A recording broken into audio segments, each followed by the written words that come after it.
Distraction is proud to be sponsored by Omega Bright, the premier natural advanced omega-3 formula for mind, heart, and joint health. And Talkspace, the online therapy company that believes that therapy should be affordable, confidential, and convenient. For a special offer, visit Talkspace.com/distraction. It is not about consequences. It is not about incentives. It is not about behavior. It's about solving the problems that are causing those behaviors. Hi, this is Dr. Ned Hallowell for Distraction. Today I'm really happy to have as our guest an old friend and colleague. I don't know how far back Ross and I go. Around 1990, I think I met him, so we're coming up on 30 years. Hard to believe. But Ross is really Dr. Ross Greene. I should mention his name, talking as if you know who he is. Dr. Ross Greene is one of the most, and I truly mean this, I'm not just saying it because he's listening, one of the most original, innovative people in mental health that I've had the pleasure to meet. There's a lot of people in mental health who are good at what they do, but there aren't that many that actually break new ground and have new ideas and are able to change the field in a significant way. Ross came to Boston from the hinterlands and took Harvard by storm, as it were. And he really, those of you who have read his probably most famous book, The Explosive Child, which isn't really about explosive children, but it's a truly amazing book and really about how to deal with conflict in families in a way that other people just hadn't written about. And he developed this method and has continued to develop and has a new book out called Raising Human Beings. I love that title, Raising Human Beings. Subtitle, Creating a Collaborative Partnership with Your Child. Let me stop there with my introduction. And I said to Ross, I really want him to tell the listeners his story because it's a wonderful story. And first of all, Ross, welcome to Distraction. Thank you for having me on, Ned. And I don't know how far back we go, but I know we don't see enough of each other these days, so we're going to have to work on that. Yes, we will. I mean, the theme of the podcast Distraction is connection, so we have to work on connecting more often. So start where you want to, but maybe back in your days as a grad student or wherever, and bring us into the world that you've created. Well, I started as a pretty traditionally trained behavioral psychologist, but as one who was trained in consequences and incentives and as the means of modifying a kid's behavior, I rapidly became acquainted with the fact that there are many kids out there and families and classrooms in which those strategies are not getting the job done. And so as a proud member of one of the helping professions, mental health, when you find that you're not helping, you got to come up with something different. And so what I came up with is now called collaborative and proactive solutions. It is not about consequences. It is not about incentives. It is not about behavior. It's about solving the problems that are causing those behaviors. So these days, the way I describe it is that behavior is the signal or the fever, the way the kid is communicating to us that he's stuck or having difficulty meeting a particular expectation. And in my line of work, we call those unmet expectations unsolved problems. And the goal is to solve those problems. So big seismic shift number one, let's not focus on behavior and modifying it. Let's focus on identifying and solving the problems that are causing those behaviors.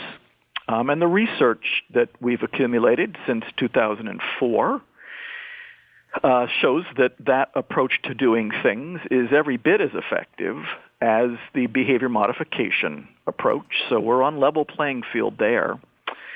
But since the model, now called collaborative and proactive solutions, was originated, We've implemented it in, countless hundreds of thousands of families and inpatient psychiatry units and residential facilities and prisons and schools. And the results have been remarkably gratifying. In the state of Maine, for example, they used to have 251 kids in the juvenile detention system. That was 10 years ago before they started implementing collaborative and proactive solutions. There's now 81. And because they had so many empty beds, because we reduced recidivism from 65% to 15%, they had too many empty beds and they had to close an entire facility. So the entire juvenile detention system in the state of Maine is now one building. Huh. In schools, we have seen dramatic reductions in suspensions and detentions.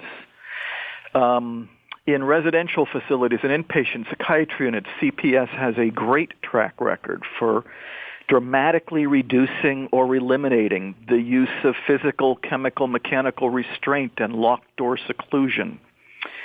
So as you can tell, this has been quite a gratifying journey. And its culmination is the nonprofit that I founded in 2009, Lives in the Balance, which has a kicking website with just a ridiculous amount of free resources about the CPS model on it. But Lives in the Balance is now moving into advocacy and outreach. The website is livesinthebalance.com? .org. .org. Correct, Lives with a V. And that's what's keeping me busy these days. Not enough people know about how horribly behaviorally challenging kids, who I consider to be our most vulnerable kids, are treated in many segments of our society. And, just can't watch it anymore. So now it's time to do something about it and get other people involved in the effort. That's the journey in a soundbite.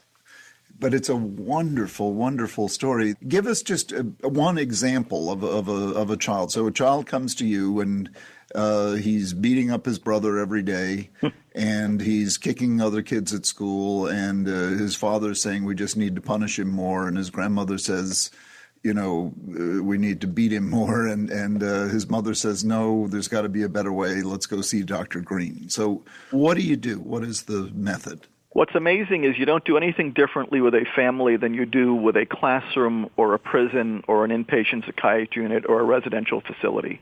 Mm-hmm. Job number one is to view a kid's difficulties through the prism of lagging skills, which is what the research of the last 40 to 50 years tells us is what's going on with behaviorally challenging kids, rather than the prism of motivation, which is what leads us to do all these things that we do to behaviorally challenging kids and have so little to show for, and in fact tend to be very counterproductive.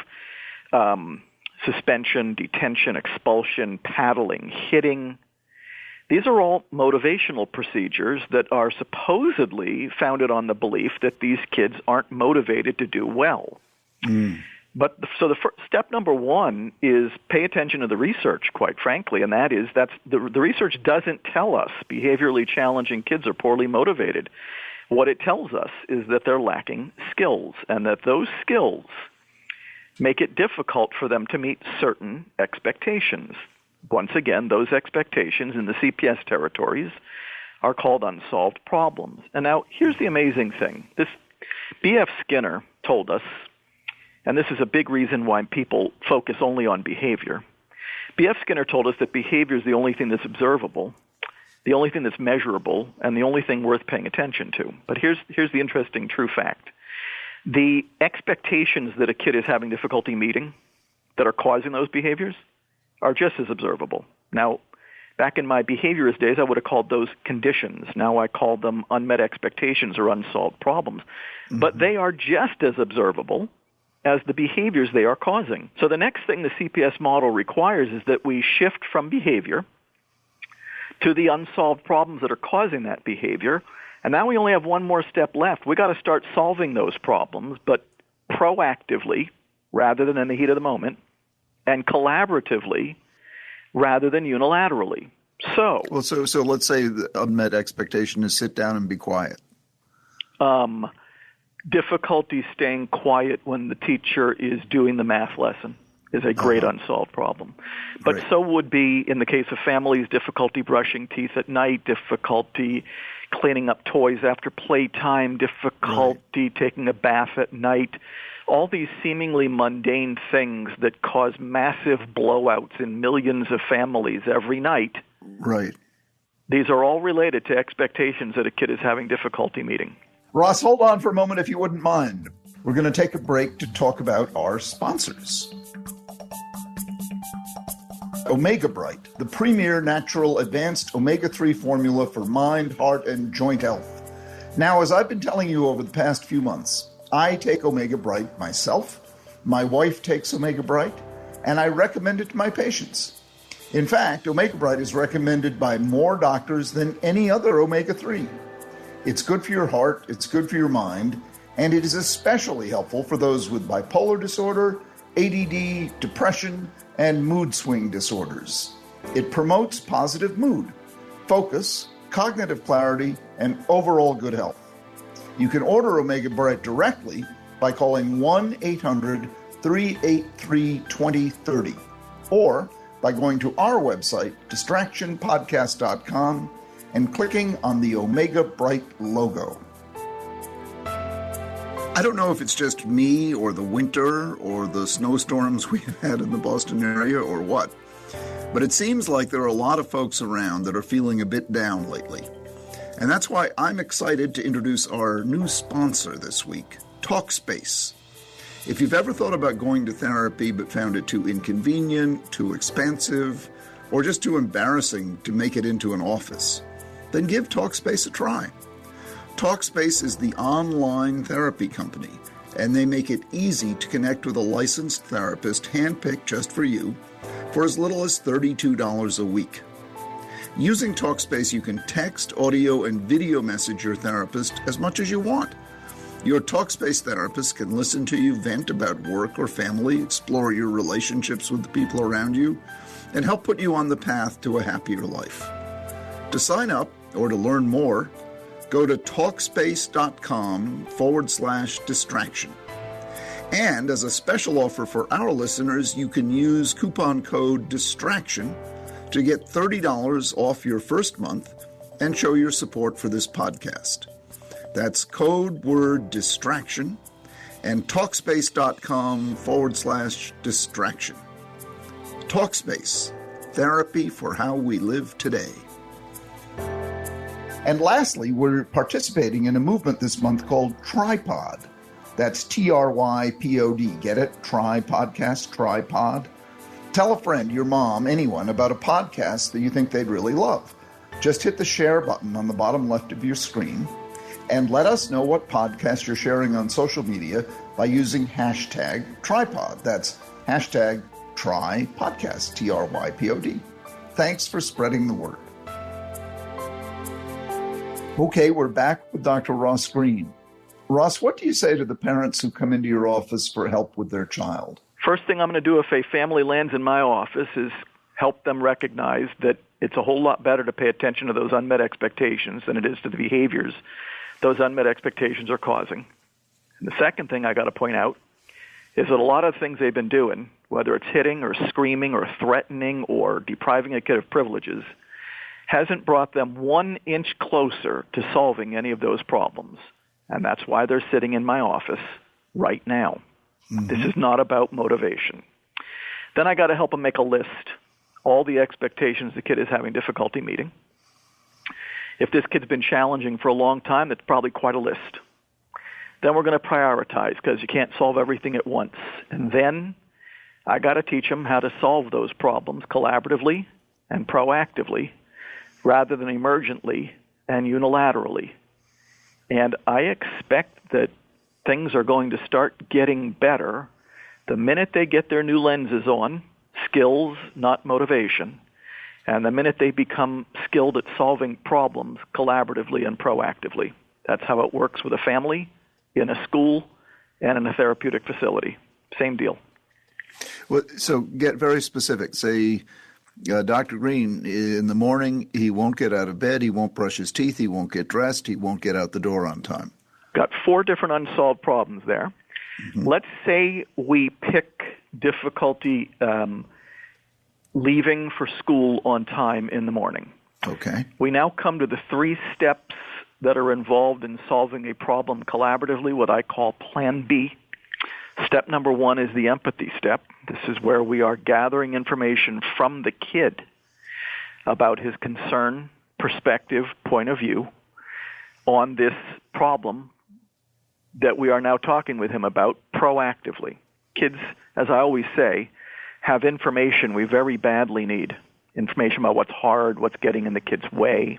Mm-hmm. So often we don't even ask for that information, which means that the kid's concerns are neither being heard nor addressed. And as I always say, if the kid's concerns are neither heard nor addressed, I promise you this problem is not solved. Mm-hmm. Step number 2 is the define adult concerns step. This is where the adult is entering his or her concerns into perspective on the same unsolved problem. Adults have very important concerns as well. Tricky part there is adults frequently don't know what their concerns are because they have so quickly moved on to their solutions, which they are usually busy imposing. Mm-hmm. Got to help adults put their concerns on the table, otherwise those concerns won't get addressed either. Mm-hmm. And then the third step is the invitation, and this is where kid and adult are collaborating on a solution, but a solution that has to meet 2 crucial criteria, enthusiasm not being one of them. It's got to be realistic, meaning both parties can truly do what they're agreeing to do. And it's got to be mutually satisfactory, meaning the concerns of both parties are going to get addressed by that solution. Once again, any problem, any solution that does not address the concerns of both parties isn't solved. A lesson our politicians would probably be well served to remember as well.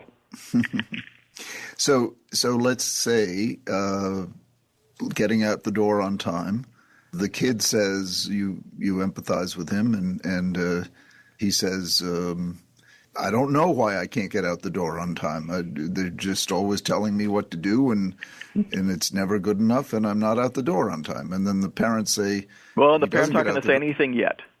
Okay. We're not done with the empathy step yet. Okay. We've just begun. We need to get much more detail from the kid about what's hard. And we might have to break getting out the door on time for school down into its component parts to find out all of what needs to be done before so he can get out the door on time to school in the morning, and which of those parts are hard and what's hard about those parts. So the empathy step, one should expect that the empathy step, remember, this isn't being done in the heat of the moment, so we got time. Right.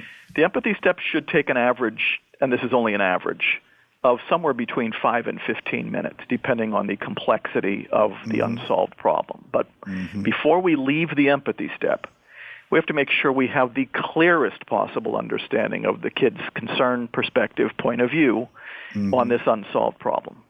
Okay. And then the next step is to... Now the adult's got to enter their concern into consideration. So let's say we learn from the kid that he has great difficulty waking up in the morning. Mm-hmm. He wakes up too late. Because he wakes up too late, something that people have tried really hard to do something about for a very long time and spent tons of money on, any variety of alarm clocks. Parents as alarm clocks, of course, doesn't work well at all because kids can scream at parents and parents can scream back, and that's not the ideal type of alarm clock. Mm-hmm. We got conflict now with the alarm clock. But we're also learning that there's just too much to do in the morning before he leaves for school, especially given the time he finally is able to drag himself out of bed. Mm-hmm. So let's say we learn that from the kid. From the parents' concerns fall into one or both of 2 categories: how the unsolved problem is affecting the kid, how the unsolved problem is affecting other people. So in the how it's affecting the kid department, we might hear that he's often late for his first period class, and it is causing his grade in that class to suffer. Mm-hmm. How it's affecting others is that his mom often has to give him a ride to school instead of him catching the school bus, and that's causing her to get into great difficulty with her boss. Mm-hmm. Now we've completed the define adult concern step. And now in the invitation, we're going to put those two together, starting with the words, I wonder if there's a way. I wonder if there's a way for us to do something about all you have to do in the morning, given what time you are finally able to get out of bed, so that you're not late for your first period class, and so that I'm not late for work. And then we're giving the kid the first crack at the solution, and we're continuing on in the invitation until we are convinced that we have a solution that's realistic and mutually satisfactory. And now, just in case your listeners are wondering, would you only do this with a behaviorally challenging kid? The answer is no, you would do this with any kid. And that's what you generalize in your new book, Raising Human Beings, I assume. Raising Human Beings is how to apply this model to any kid. Right. That's what I mean. So it's right. Now you're going from working with so-called behaviorally challenged children to raising all children. Well, and to tell you the truth, I've never seen that much difference between them. I mostly think of behaviorally challenging kids as being less lucky because they are expressing the fact that they're having difficulty meeting expectations in ways that are more extreme, but the fact that they are doing that often has them on the receiving end of the worst society has to offer. Right. But there's another reason, and I go into great detail about this in Raising Human Beings, that we want to parent and solve problems this way. And that is because we want to teach skills that are on the better side of human nature. And that's a lot of what I talk about in Raising Human Beings. Skills like empathy, appreciating how one's behavior is affecting other people, taking another person's perspective, resolving disagreements without conflict, and honesty. When I speak these days, I often ask the audience if they're worried about the human species these days. Mm-hmm. And the majority of people raise their hand, probably for good reason. I think the skills that I just named are the ones that protect us. And I think that there are many developments that have occurred in society over the last 15 to 20 years across the board that have made it so that our kids are less empathic. That's what the research tells us. Mm-hmm. And that we got to get back to teaching those skills explicitly, give kids practice, and especially model them. How do you teach empathy aside from modeling it? Well, believe it or not, what the research tells us, and this is very exciting stuff coming out of Australia these days, where we are studying collaborative and proactive solutions, is that just by solving problems collaboratively and proactively, you are simultaneously teaching the skills I just named. That makes sense. So it begins with empathy, and by practicing empathy, the other person learns empathy. Yeah, I'm actually not a huge believer in the how do you think that made so-and-so feel approach to teaching empathy. Not that it's horrendous, just that I think that when kids are engaged in Plan B, when kids and adults are engaged in the process of identifying and hearing each other's concerns and trying to come up with a solution that addresses the concerns of both parties, boy, empathy is being taught, practiced, and learned on both ends of the equation. Parents learn how to listen. Parents learn how to empathize. Kids learn the same thing. Right. No, it's as everything that you do, Ross, it makes perfect sense, and you articulate it so wonderfully. Thank you. I don't deserve all those kind words you said in the beginning, but I guess it's too late to edit them now. Yes, you do, and it's only because modesty is among your stellar qualities. But it's raising human beings. I think everyone listening, and as you said, these principles don't just apply to raising children; they apply to running a business or running a country, for that matter. And it seems that it really comes back to the central importance of connection, that we can't mail this stuff in, we can't do it online, we really do need to connect, listen, inquire, and in that cauldron, mutually acceptable, beneficial solutions arise. And of course, as you'd imagine, aside from my own 2 kids, who are the most thrilling thing that's ever happened to me, watching 2 parties, whether it's kid and adult or adult and adult or kid and kid, who've been in conflict with each other. And, sometimes it gets really ugly and sometimes it's only a little ugly, but it's always ugly. Watching 2 parties that have been in conflict with each other over an unsolved problem, learn how to communicate, learn how to relate, learn how to express their own concerns, learn how to listen to another's, and learn how to engage in the process of coming up with a solution that works for both of them and that takes each set of concerns into account. I'm a really lucky guy that I get to do this every day. I can't tell you how much I'm rooting for you to take these principles to the wide audience you're trying to reach. Thanks for having me on. Let's get together soon. Let's do it. Okay, bye-bye. Take care. My thanks to Dr. Ross Greene for being on the show. We'll put a link to his website in the show notes. Distraction is produced by Collisions Media, the podcast division of CRN International. Collisions, podcasts for curious people. Our producer is Sarah Gerton. Our sound engineer is Scott Person. And our theme music was created by Mr. Mark Berman. Thanks to our sponsors, Omega Bright, the premier natural advanced omega-3 formula for mind, heart, and joint health, and Talkspace, the online therapy company. Talkspace makes it easy to connect with a licensed therapist, handpicked just for you, for as little as $32 a week. Using Talkspace, you can text, audio, and video message your therapist and talk about your life, what's keeping you up at night, or even your annoying coworker. To sign up or to learn more, go to Talkspace.com/distraction. And to show your support for this podcast, use code DISTRACTION to get $30 off your first month. Talkspace, therapy for how we live today.